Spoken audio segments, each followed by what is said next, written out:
Hi everyone, how are you? This is Dr. Chamikar. Welcome to my channel Krishna Institute of Law. आज बच्चों की request पे मैं जो लेक्चर देने वाली हूँ उसका नाम है कंसिडरेशन। ये जो आपका कॉन्ट्रैक्ट फर्स्ट है उसका ही एक टॉपिक है। आपको पता है कॉन्ट्रैक्ट के बहुत सारे एसेंशियल होते हैं, उसमें से एक एसेंशियल है आपका कंसिडरेशन। तो आज मैं आपको कंसिडरेशन पर ही लेक्चर दूँगी। तो आज मैं आपको बताऊंगी कंसिडरेशन किसे कहते हैं और कंसिडरेशन के एसेंशियल पॉइंट क्या क्या होते हैं। तो सबसे पहले हम स्टार्ट करते हैं कंसिडरेशन किसे कहते हैं। कंसिडरेशन का मतलब होता है something in return, it means बदले में कुछ। तो जो बदले में कुछ मिलता है उसी को हम कंसिडरेशन बोलते हैं। मैं एक एग्जाम्पल देती हूँ तो आपको बिल्कुल क्लियर हो जाएगा। फॉर एग्जाम्पल, दो पार्टियां, आपको पता है कॉन्ट्रैक्ट में हमेशा दो पार्टी होती है, एक ऑफर देता है और एक उसे एक्सेप्ट करता है। या हम कह सकते हैं एक प्रोमिसर होता है और दूसरा क्या होता है, प्रोमिसी होता है। तो अगर प्रोमिसर ने प्रोमिसी को बोला कि आप मेरी बाइक 20,000 में खरीद लोगे, तो प्रोमिसी ने बोला ठीक है, मैं आपकी बाइक जो है 20,000 में खरीद लेता हूँ। तो अब उसने अपनी बाइक जो है बी को दे दी जो प्रोमिसी था। अब प्रोमिसर क्या उसकी बाइक को ऐसे ही रख लेगा? फ्री में तो वो दे ही नहीं रहा है, उसने तो पहले कहा है कि आप मेरे को 20,000 में मेरी खरीद लो। तो अब बाइक के बदले प्रोमिसी को क्या देना है? 20,000 देना है। तो ये जो समथिंग इन रिटर्न हुआ कि बाइक के बदले आप 20,000 दे रहे हो, इसी 20,000 को हम बोलेंगे कंसिडरेशन। एक और एग्जाम्पल देती हूँ। अब एक मिस्टर मल्होत्रा है और एक मिस्टर अग्रवाल है। मिस्टर मल्होत्रा ने कहा कि आप मेरा मकान जो है 10 लाख में खरीद लो। मिस्टर अग्रवाल कहते हैं ठीक है, मैं आपका मकान 10 लाख में खरीद लेता हूँ। अब मिस्टर जो मल्होत्रा थे उन्होंने अपना मकान ट्रांसफर कर दिया अग्रवाल को। अब अग्रवाल को उस मकान के बदले क्या देना है? फ्री में रखना है या कुछ देना है? ऑब्वियस सी बात है, उन्होंने 10 लाख में कॉन्ट्रैक्ट किया है, तो मकान के बदले मिस्टर अग्रवाल मिस्टर मल्होत्रा को क्या देंगे? 10 लाख रुपए। तो ये जो 10 लाख रुपए हैं मकान के बदले में, दिस 10 लाख रुपए इज कंसिडरेशन। तो अब आपको कंसिडरेशन क्लियर हो गया। ऑफर जब प्रोमिसी एक्सेप्ट करता है तो उसके बदले में जो प्रोमिसी प्रोमिसर को दे रहा है वो कहलाता है कंसिडरेशन। तो कंसिडरेशन का मीनिंग बिल्कुल क्लियर है। ये तो मैंने बताया आपको लेमन लैंग्वेज में। अब एक्ट के हिसाब से इसकी क्या डेफिनेशन है, आप इसकी डेफिनेशन बिल्कुल ध्यान से सुनिएगा, क्योंकि इसकी डेफिनेशन से ही इसके सारे एसेंशियल पॉइंट जो है निकल के आते हैं। तो डेफिनेशन क्या कहती है? When at the desire of the promisor. क्या कहा? When at the desire of the promisor, promisee और एनी अदर पर्सन। पहले पार्ट में तो सिर्फ प्रोमिसर के कहने पे और दूसरे पार्ट में हमने लिखा है प्रोमिसी और एनी अदर पर्सन। मैं दोबारा से रिपीट करती हूँ। When at the desire of the promisor, promisee और any other person has done और एब्सटेन फ्रॉम डूइंग एनीथिंग और डज और abstain from doing anything, promise to do something or abstain from doing something, then such act, abstinence or promise is called consideration for a promise. Clear हो गया? जब किसी के कहने पे हम कोई काम करते हैं या उस काम को करने से दूर रहते हैं या इस टाइप की प्रॉमिस करते हैं तो ये आपका कंसिडरेशन होती है। तो कंसिडरेशन का मीनिंग अब आपको बिल्कुल क्लियर हो गया होगा। Let's move to its essential.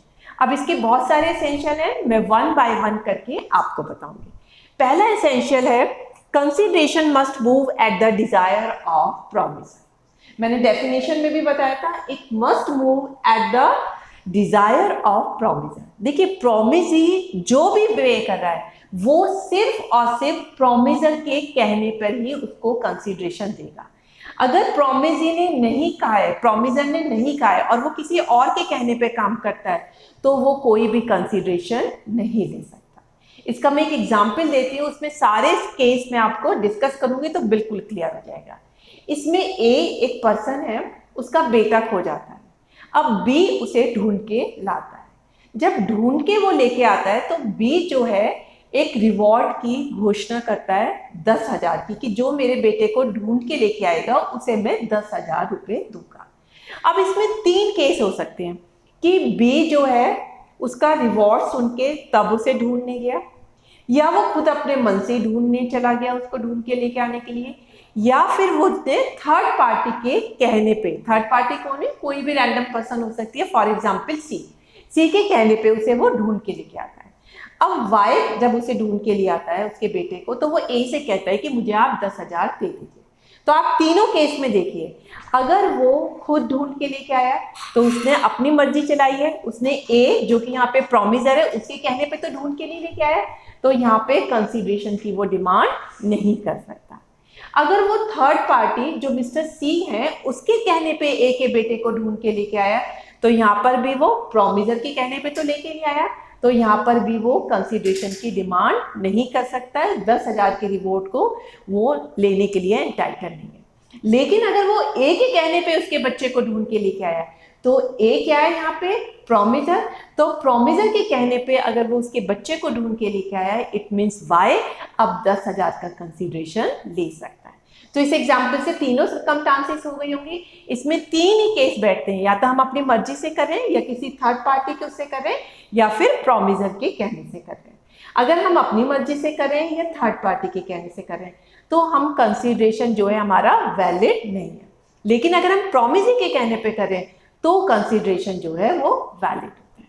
अब इसमें एक बहुत अच्छा लीडिंग केस और है, उसका नाम है दुर्गा प्रसाद वर्सेस बलदेव।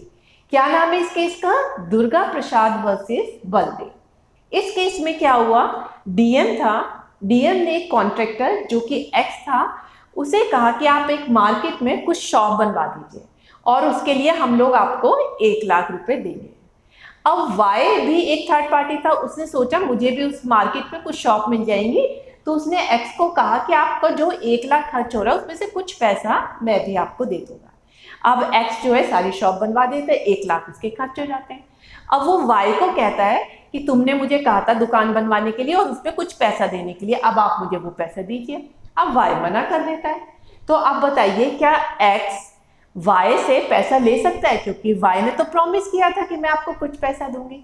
तो इस केस में कोर्ट ने कहा कि यहाँ पे प्रॉमिसर कौन है, यहाँ पे प्रॉमिसर है डीएम। डीएम के कहने पे ही एक्स ने दुकानें बनवाई है और 1 लाख रुपए खर्च किए। उसने ये दुकानें वाई के कहने पे नहीं बनवाई है, तो चाहे वाई से कॉन्ट्रैक्ट करता या नहीं करता, उसे तो वो दुकानें बनवानी ही थी और 1 लाख रुपए खर्च करनी था। तो यहाँ पे कंसीडरेशन मूव किसके कहने पे हुआ है, डीएम के कहने पे हुआ है, वाई के कहने पे तो उसने कुछ किया नहीं, तो वो वाई से कुछ भी अमाउंट लेने के लिए एंटाइटल नहीं। क्लियर हो गया आपका दुर्गा प्रसाद वर्सेस बलदेव का केस। अब हम सेकंड पॉइंट पे आते हैं। देखिए जो कंसीडरेशन है वो मूव तो किसके कहने पे होना चाहिए, प्रोमिसर, लेकिन वो मूव किससे हो सकता है, प्रोमिसी से भी हो सकता है और एनी अदर पर्सन से भी हो सकता है। तो सेकंड हमारा पॉइंट यही बताता है, it may move from any person. Any person का क्या मतलब है कि प्रोमिसी भी कंसीडरेशन दे सकता है और कोई थर्ड पर्सन भी कंसीडरेशन दे सकता है। इसमें बहुत ही फेमस केस हुआ था चिन्नैया वर्सेस रमैया का। कौन सा केस था, चिन्नैया वर्सेस रमैया। इसमें एक मदर होती है, हम उसे एक्स मान लेते हैं, वो अपनी डॉटर को प्रॉपर्टी अपनी सारी दे देती है गिफ्ट डीड से, लेकिन वो कहती है कि आपको हर साल एन्युटी अपनी मौसी को देनी पड़ेगी जो कि जेट है। तो एक्स मदर है, उसने वाई को जो उसकी डॉटर है गिफ्ट डीड के थ्रू सारी प्रॉपर्टी दे दी है, लेकिन उसने कहा कि आपको हर साल एक एन्युटी के रूप में एक अमाउंट अपनी मौसी जेट को देना पड़ेगा। सेम डे वाई ने भी जेट से कॉन्ट्रैक्ट किया कि जो है मैं आपको हर साल एक एन्युटी दूंगी। अब कुछ सालों के बाद वाई ने मना कर दिया। वाई ने अपनी मौसी को कहा मैं आपको एन्युटी क्यों दूं, क्योंकि आपकी तरफ से तो मेरे को कोई कंसीडरेशन आ ही नहीं रहा। तो कोर्ट ने हेल्ड किया कि कंसीडरेशन जेट से भी आ सकता है और किसी और पर्सन से भी आ सकता है।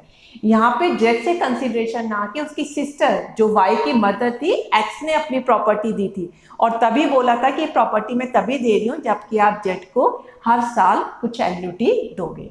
तो इस केस में माना गया कि आपका जो कंसीडरेशन है it may move from promisee और एनी अदर पर्सन। तो ये क्लियर हो गया, चिन्नैया वर्सेस रमैया का केस भी क्लियर हो गया होगा। अब नेक्स्ट है consideration may be past, present और फ्यूचर। इसका मतलब है कि जरूरी नहीं है कि कंसीडरेशन बिल्कुल प्रेजेंट में ही हो, ये पास्ट भी हो सकता है, फ्यूचर भी हो सकता है और आपका प्रेजेंट भी हो सकता है। देखिए, एग्रीमेंट होने से पहले आपने कोई कंसीडरेशन मूव कर दिया तो वो कहलाएगा पास्ट।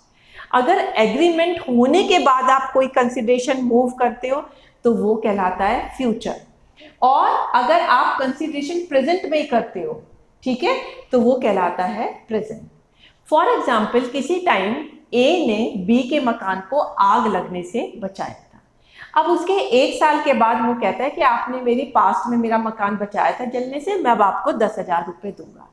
तो वो उसे 10,000 देने के लिए बाध्य है। वो ये नहीं कह सकता कि अब ए से कोई कंसीडरेशन नहीं है, क्योंकि ए ने कंसीडरेशन पास्ट में दे दिया था उसका घर बचा के। तो this is called past consideration. Present क्या होता है? मैंने अपनी कार दूसरे को बेची, ठीक है, अब मैंने कार बेची, साथ के साथ उसने मुझे पैसे दे दिए, तो दोनों काम क्या हो रहे हैं? साइमल्टेनियसली हो रहे हैं, प्रेजेंट में हो रहे हैं। तो this will call present consideration. तो क्लियर हो गया? तो कंसीडरेशन आपका पास्ट में भी हो सकता है, प्रेजेंट में भी हो सकता है, और उसका कंसीडरेशन किसी फ्यूचर की डेट में भी मूव कर सकता है। अब आपका नेक्स्ट पॉइंट आता है, it should be of some value. ये भी बहुत इंपॉर्टेंट है, it should be of some value. इसका मतलब है कि जो कंसीडरेशन है, कोर्ट की आंखों में उसकी कुछ वैल्यू होनी जरूरी है। ये जरूरी नहीं है कि consideration should be adequate. Adequate मतलब जितनी उसकी वैल्यू है उतना होना जरूरी नहीं है, लेकिन कुछ वैल्यू मॉनेटरी टर्म्स में उसकी होनी चाहिए। फॉर एग्जाम्पल, मैंने अपनी कार जो मेरी 1 लाख रुपए की थी वो मैंने 10,000 में बी को बेच दी।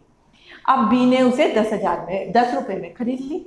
अब मैं कोर्ट में जाता हूँ, नहीं मुझे तो 1 लाख की चाहिए, अब ये कार तो 1 लाख की है, मैंने 10 रुपए ली। तो कोर्ट में अगर मैं जाऊंगी तो कोर्ट कहेगा, जब आपने खुद कॉन्ट्रैक्ट किया है कि 10 रुपए में मैं बेच रहा हूँ, तो कोर्ट की नजरों में उसकी कुछ वैल्यू होनी चाहिए, चाहे वो 1 रुपये हो, चाहे 10 रुपये हो, चाहे 100 रुपये हो। जरूरी नहीं है कि जितनी कार है उतनी ही उसकी वैल्यू। तो consideration need not be adequate, it must be of some value. इसीलिए जब हम किसी को कोई प्रॉपर्टी बेचते हैं, हम वैसे उसको दान कर रहे हैं लेकिन वैसे बेचते हैं, तो हमें कंसीडरेशन की फॉर्म में 1 रुपया जरूर डालना पड़ता है। क्लियर हो गया आपको? अब नेक्स्ट है, it must be real not illusory. Real का मतलब है जो कंसीडरेशन है वो दूसरे को पता होना चाहिए कि कितना कंसीडरेशन है, सर्टेन होना चाहिए, इल्यूजरी नहीं होना चाहिए कि हम अपने मन से उसका कुछ भी लगा लें। फॉर एग्जाम्पल, अगर मैंने जो है अपना घोड़ा जो है, मेरे पास एक बहुत अच्छा रेस हॉर्स है, मैंने बी को बेच दिया और बी को मैंने कहा तुम्हारे मन में जो हो वो दे देना। ये तो बिल्कुल गलत है। जो हो वो में तो 1 रुपए से लेके 1 लाख रुपए तक आ सकता है, तो ये बिल्कुल सर्टेन नहीं है। तो एक तरीके से इस तरह के ट्रांजैक्शन तो कॉन्फ्लिक्ट को जन्म देंगे, डिस्प्यूट को जन्म देंगे। इसीलिए कोर्ट कहता है कि कंसीडरेशन हमेशा रियल होना चाहिए, इल्यूसिव।